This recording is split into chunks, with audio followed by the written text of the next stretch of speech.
Hello, I'm going to show you now how to use columns within a Word document. So columns are a kind of a way of getting text and turning it almost into, shall we say, a little bit like a newspaper. So rather than one page that just goes left to right, we could have 2 or 3 or 4 columns of text that go down, then up, down, then up, then down, then up. So this is if you, I suppose you just want to put different sections in your document.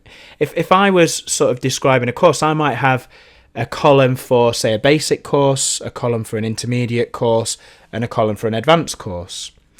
So how this works, there are 2 main things to understand about columns. First of all, creating the columns, that's your first step. Then second, you have to use a particular type of break to decide where the text appears in the columns. So let me show you creating a column first of all. I'm going to drag over all of the text that I want to put into columns. So obviously, if you're going to produce columns, it's best to have your text in the document and then highlight it and turn it into a column. After this, I go to the Layout tab. Can you see I've got a section here called Columns? If I pop that down, you've got, can you see 1, 2, 3, you've also got left and right column. They're a particularly different column. So these ones are even. Can you see this is going to attribute more space to the left? This will attribute more space to the right. If you want to be very specific, you've also got more options as well. Now, I'm just going to do something very simple. I'm going to go for 2. So if I click onto that, what it's now done, can you see it's turned that text from where I highlighted, start to the end, into 2 columns of text. If I want to turn it back into 1, make sure I've got the text highlighted, pop the arrow down, click 1. Can you see that's back to how it was? So if I wanted 3, can you see click there? It's going to put it in 3 columns. Now, once you've selected the column type you want, things you can do are, can you see I can use this bar at the top to kind of adjust how much of a gap there is. Can you see in between the columns?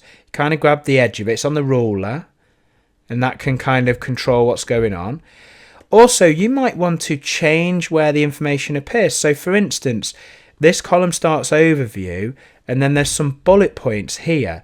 Perhaps those bullet points need to really start at the top of the next column across.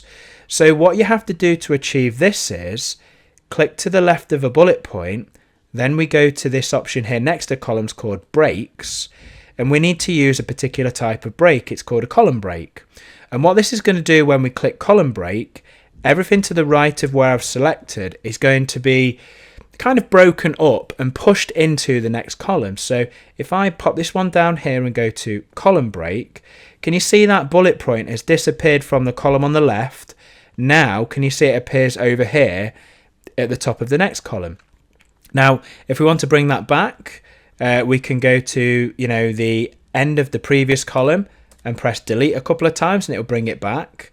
Or the other option is if we go to home and click onto this button here, this will actually display, can you see the column break? So now I can either delete or click here and press backspace, wherever I want to go. Can you see it will bring it back for me? So that is a little bit about how you create columns and also how you can use column breaks to decide where the text is within the columns you've created within a Word document.